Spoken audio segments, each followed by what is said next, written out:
Anytime I tell anyone how many boxes we prepare each month, they just can't believe that there's that much of a need. And we know that we're not reaching everybody. You know, they're still trying to get to more people all the time.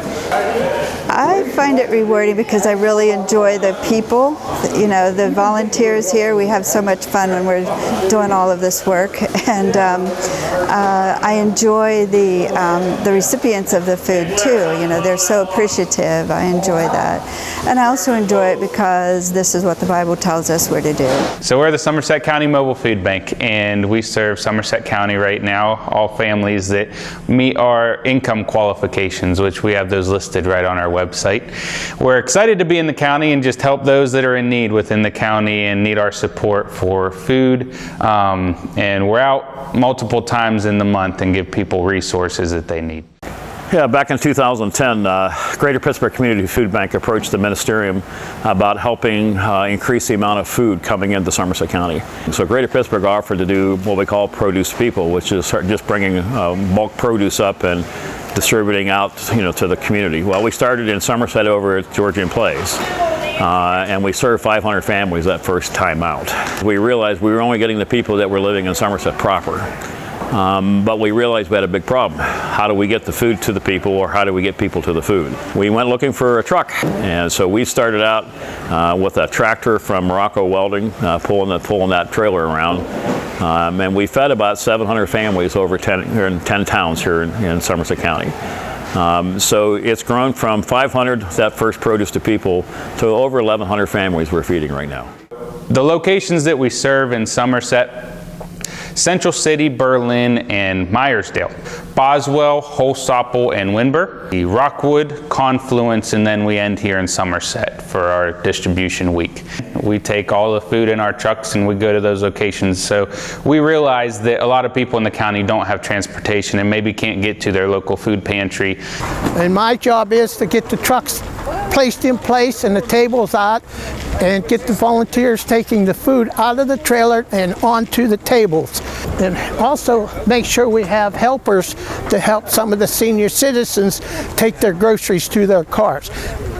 A lot of people, for the amount of groceries that they get, they cannot lift these boxes or baskets that they bring. And we do have a lot of help here. We have a lot of good volunteers. We can always use more volunteers though. We have at least probably 200 volunteers a month, whether they come out to the farm or they meet us on the road or they financially send us donations. So we have a bunch of volunteers that help us operate. Currently, a lot of our volunteers, not all of them, a lot of our volunteers are retired folks that just have the time on their hands that are able to come and help. But one thing we're looking for is to get the youth and younger generation involved in what we do. So we're exploring some options there, we're willing to do some evening work at the farm. We're actually doing the Saturday produce distribution, so people that maybe work during the week, they have an opportunity to maybe come and volunteer on the weekend. We do every year plant produce at the farm. And one of the things that they've been doing for a few years now is potatoes.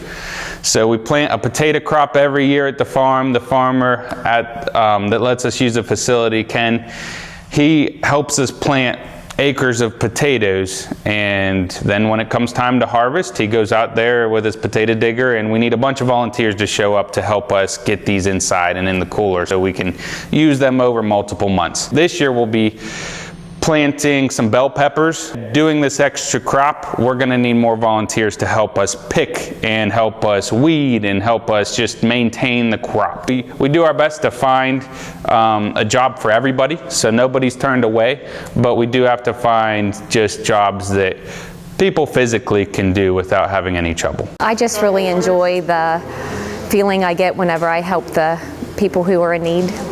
I think it's a rewarding experience. I help with the homebound boxes. I go out on the distribution sites and I help pack those boxes or help people to their cars. I feel it makes such a huge difference because those people that maybe do need the food can come and get it, and if I can just give a little bit of my time so they can have more food to have for the month, I think that's That's what we're all here for. What the Homebound program is we're looking to get to people that cannot get out of their houses. So if they're in a wheelchair, if they don't have a car and can't walk to one of our distribution locations, we are pre-packing these boxes at the farm. Same food, same produce that everybody else is getting, but we are delivering this to them essentially. Multiple fundraisers that we change every year, but we have a couple set in stone. So we do have a clay shoot that helps us fundraise and is a great event for local people in the community, any businesses that want to be a part of sponsors, and also get some people involved that maybe don't know about the food bank. We also have an annual gun bash, so that's an awesome event for us as well, and it's a fun time for everybody to come out, and we actually have that right at our location. So we have options for showing people around too at the gun bash, and if they want to come see our trucks and come see everything that's involved at the warehouse, maybe somebody interested in volunteering, they can come out there and have an opportunity just to see everything. Just taking care of these people the way we do is really fulfilling. We're doing the volunteer work that we do. Anytime you can volunteer for anything, this is what we're here for. God put us here to take care of other people, and every time you do that, it's doing God's will.